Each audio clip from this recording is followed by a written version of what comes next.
Hi everyone, I'm Owen. What I'm about to tell you happened when I was in the 8th grade. It was a really difficult year. I'm sure you'll be shocked and a little freaked out when you hear my story, because it sounds like something straight out of a horror movie, but there's nothing to be afraid of. At the end of the video, you'll see that there's a rational explanation for all the supernatural stuff that I went through. But first, a little reminder, if you haven't already done so, you can subscribe to this channel now. This way, you'll be the first to know when we upload new videos. And please don't forget to like the video if you find my story interesting. When I was in junior high, two things really bothered me: my height and my voice. My friends sounded older since most of them had started puberty, but I still sounded like a little kid. I would check my voice first thing in the morning when I woke up, and each time I'd be bummed out that it hadn't changed. It seems funny now how upset I was about something like this, but I was really hung up on it at that time. I was also really upset that I wasn't getting taller fast enough. I was one of the shortest kids in my grade. My friends had suddenly shot up. I knew I couldn't make my voice any deeper, but I thought I should be able to do something about my height. I Googled, how can I make myself grow taller? I clicked on every single link that came up. Playing sports, especially basketball, was a common recommendation. I saved my allowance to buy a basketball hoop and a ball. Normally, I'm pretty lazy when it comes to sports, but this time I was really motivated. I really wanted to grow taller. I was going to do whatever I could to become as tall as my friends so they'd stop looking down on me. After coming home from school, I would change my clothes and play basketball for hours. At the time, the only sign that I had started puberty was a huge increase in my appetite. No matter how much I ate, I still felt hungry. It was as if I had a deep hole inside me and I was trying to fill it. My family also noticed my insatiable hunger. I was the first to sit down at the dinner table and the last to get up. After dinner, I would go to the kitchen every 10 minutes to look for a snack. When I started overeating, my mom began to hide food from me. I found out about it later. One day when I came home, I noticed the house was smelling like cake. I got really excited and ran to the kitchen. I asked my mom, "Did you bake a cake? It smells amazing." My mom said, "No, I didn't bake anything. The smell must be coming from the neighbors." I believed her because my mom had never lied to me about stuff like this. That whole day, the smell kept driving me crazy. It was all I could think about. At night, after everyone had gone to bed, I decided to check where it was coming from. Do you know where I found the cake? Inside the laundry machine. I was thrilled like a pirate who just found the treasure. I kept eating piece after piece until I finished the whole cake. When my mom saw it the next morning, she was pretty angry. It turned out that her friends were coming over. She made the cake for them. She wasn't able to save it from me even though she hid it really well. When my dad found out, he said mockingly, "One person can't eat so much cake by himself. There's definitely one more person inside you. Let's give him a name. How about Ian?" This Ian joke went on for a long time. At dinner, when I would ask my mom, "Can I get one more plate of this?" my dad would say, "Owen is full. Now it's Ian's turn. He needs to eat too." Even though it bugged me a little at first, I got used to it eventually. I began to ask my mom, "Is there enough left for Ian?" when I wanted more food. One night, I woke up soaked in sweat.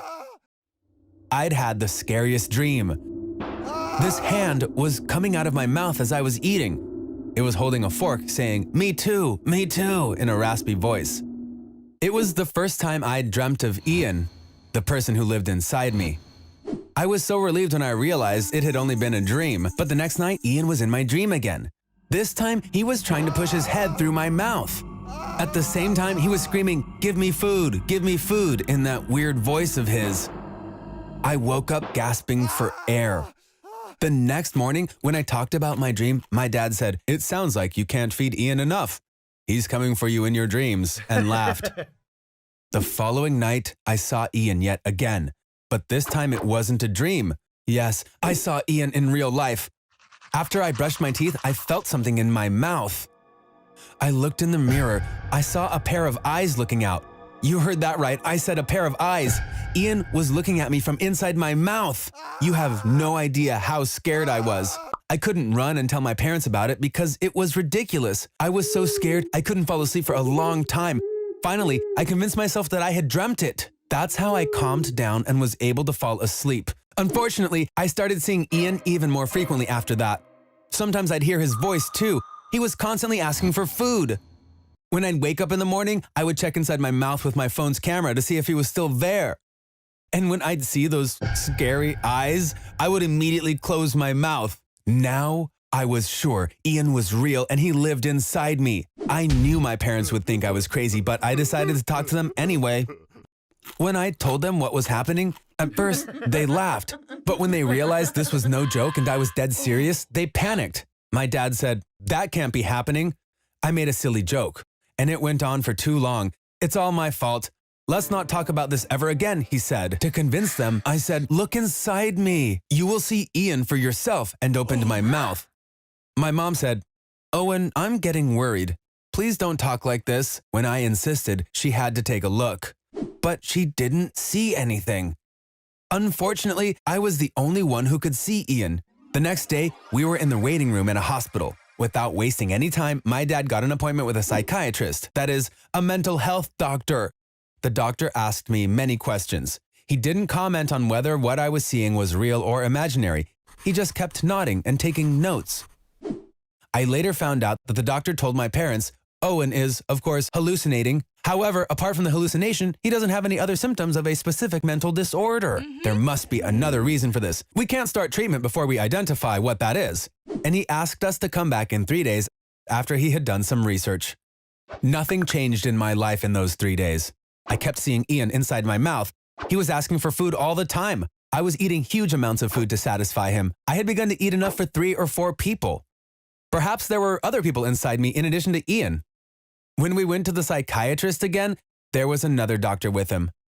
That doctor's specialty was neurology.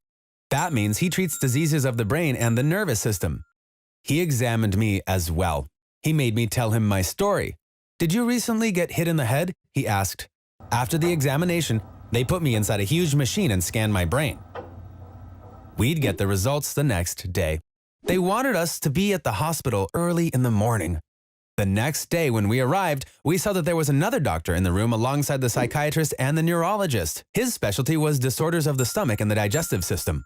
He examined me like the others had done. Then he wanted to run some lab tests on me. You're curious about what happened, right? When you find out what my issue was, you'll realize it had something to do with all 3 doctors. Let me tell you what it is before I drive you crazy. Guys, I had a 20-foot-long tapeworm living in my intestines. Tapeworm is a parasitic animal that lives in the small intestine. These worm-like creatures feed on everything that we eat. This was the reason I was eating so much. Because I was sharing everything I ate with these worms, I was always hungry. So is Ian, the person who lives inside me, real? Of course not. The worms laid eggs inside my intestines, and some of those eggs went up to my brain. When the eggs hatched, the larvae, or the baby tapeworm, were released. I began seeing hallucinations because of the larvae in my brain. My brain turned my dad's Ian joke into a character and began projecting that to me as if it was real. I'm so lucky I got cured thanks to these 3 doctors. The tapeworms in my intestines were the specialty of the digestive system specialist, the larva going to my brain the specialty of the neurologist, and my hallucinating the specialty of the psychiatrist. The worms in my intestines and the larva in my brain were surgically removed. I don't have any health problems anymore. I found out that eating raw or rare meat is how tapeworms enter the body. I probably got it from rare meat. My dad often makes barbecue in our backyard. I always eat the meat rare because it's more tender. Apparently, once, when the meat was really rare, the tapeworm eggs must have entered my body. After this, I will be much more careful. By the way, for those who are wondering, I did get taller. As you can hear, I also don't sound like a kid anymore, and I don't eat as much as I used to. Now, it sounds really funny that I believed there was a person living inside me. The brain is an extraordinary organ, extraordinary enough to show you something that doesn't exist. If someone else was telling me all this, I might not have believed them. But it's all true because I lived through it. Thank you for listening to my story. If you liked it, please don't forget to hit the like button. See you. Hi guys, I'm Tiffany. I didn't have any allergies until I was 16. But last year, I developed an illness called cold urticaria, or cold allergy. When I say cold, I don't just mean cold weather during winter. I'm allergic to all types of cold, including ice cream. I even have to sleep while wearing socks on hot summer nights. I'm pretty sure you'll be shocked to hear of all the things I've been through. My dad has been working for the same company for 12 years. He'd been in the same position for years, so he wasn't happy. Last summer, he finally got the promotion he'd been waiting for. He decided to take us to a beach resort to celebrate. We hadn't been on a beach holiday for a long time, so we were really excited. We got on the road early on a Saturday. It was really hot, so we had the car's AC on the whole way. When we got to the resort, I noticed there were red spots all over my body. They were itchy, too. I didn't care because I was in such a good mood. We didn't know it back then, but it was because of the AC. We came down to the lobby after leaving our stuff in the room. My dad said he had to send a few emails for work. My mom and I went to the seaside. The beach was absolutely amazing. There was a pier that stretched out into the sea. Everyone was diving into the sea from it. After sunbathing for a while, I wanted to go for a swim. My mom said, "I'm going to stay here a little longer. You go ahead. I'll catch up later." I was happy because that meant I could dive from the pier. My mom would have never allowed it. I did it just as I had imagined. I ran down the pier and then made a perfect dive. In the water, I felt like 1,000 needles were prickling my skin. I didn't understand what was happening. So I thought, did my feet touch a sea urchin? I had to come back up to the surface. I realized it wasn't just my feet, but my whole body that was in pain. I said to myself, I must have touched some jellyfish. They sting like this. I didn't see any jellyfish around, but I couldn't think of any other reason. I no longer felt good, so I came out of the water. When my mom saw me, she jumped in panic. "Tiffany, what happened to you?" I didn't realize that my entire body, including my face, was covered in red blisters. Everything was itchy, too. When I said, "I got stung by a jellyfish, it really hurts," my mom said, "Let's go to the room and put some lotion on." I didn't want to, but I said okay. We later learned that my body had an allergic reaction to the cold water. At the time, we didn't know that one could be allergic to the cold, so we didn't imagine that that was the reason. I keep saying allergy, but many of you might not know what this illness is really about. Don't bother Googling it, I'll tell you what it is. Allergy means the immune system has extreme sensitivity to something, but this is, in fact, a false alarm. The immune system isn't supposed to react, yet it activates its defense mechanisms unnecessarily for unknown reasons. Allergy is a widespread illness. Some people are allergic to dust, others to peanuts. Some people's immune systems react to cat fur, while others to bee stings. I am allergic to the cold. My immune system activates its defenses and starts giving a variety of reactions when faced with cold. These reactions are usually redness, itchiness, swelling, and blisters on the skin. It would be fine if it stopped there. However, it can be really dangerous too. And unfortunately, I had a very bad experience. It was a week after the resort incident. I met up with my friend Leah. She had wanted to get a tattoo for a long time. We visited all the tattoo parlors around, but she wasn't happy with any of them. We were sweaty from the heat, so we stopped by an ice cream shop on our way. They had the AC on, so it was cool inside. We decided to eat the ice cream inside and got a table. After we got our ice cream, we were chatting and eating at the same time. After a short time, I felt a tingling and then an intense burning in my throat. I stopped and tried to understand what was happening. Leah realized that something was up.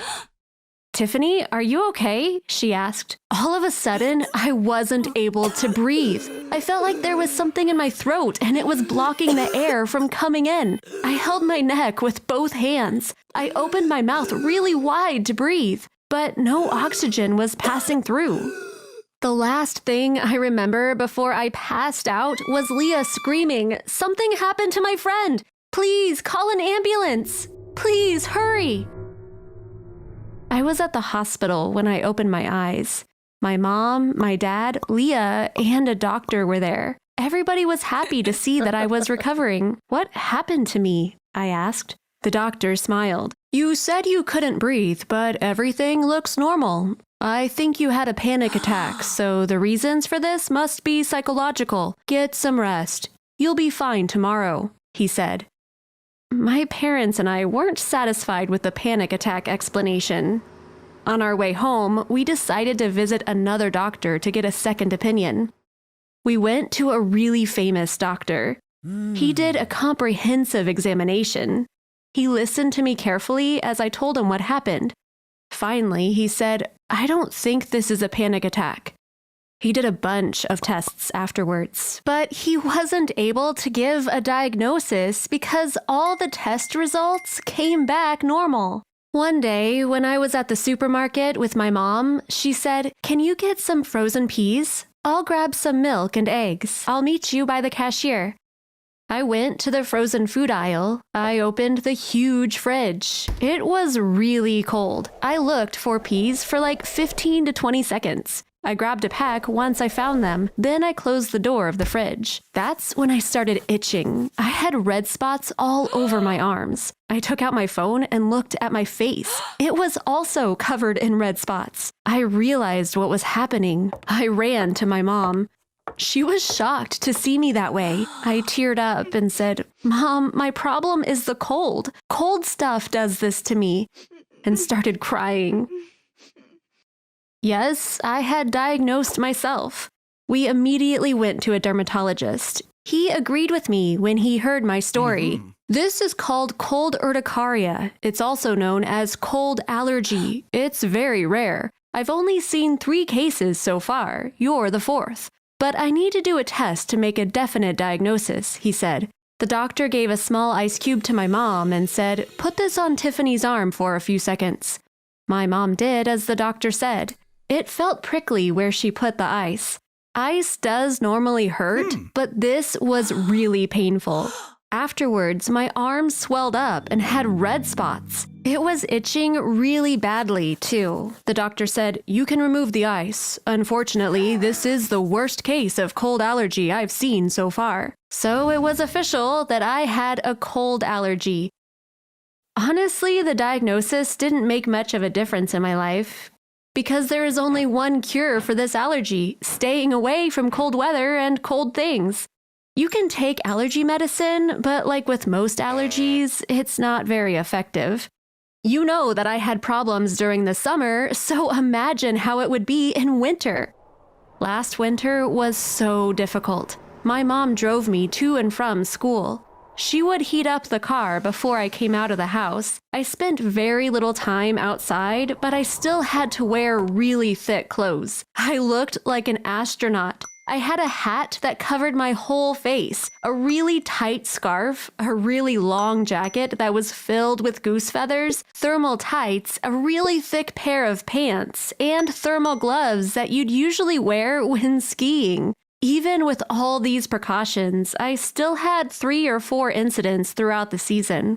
One of them was actually really funny. Guess where the allergy got me? In the bathroom! The toilet seat was cold. I sat on it in the morning without checking. The result was a disaster. My backside was completely red. Thankfully, I didn't get blisters, but I couldn't go to school because of the itching. Will I be like this for the rest of my life? Thankfully, no. This allergy is usually seen in women between the ages of 15 and 30. It usually lasts 5 to 10 years and then disappears. So one day you wake up with a cold allergy. You live with this condition that affects your whole life for years. And then, just like that, it disappears. It's really weird. You can get more information about this allergy if you search on Google. If you think that you might have the allergy, you can do the ice test. But the best thing is to see a doctor. The illness doesn't have a cure, but it requires the support of an expert. Thanks for listening to me. If you like stories like this, I suggest you subscribe to the channel. Bye.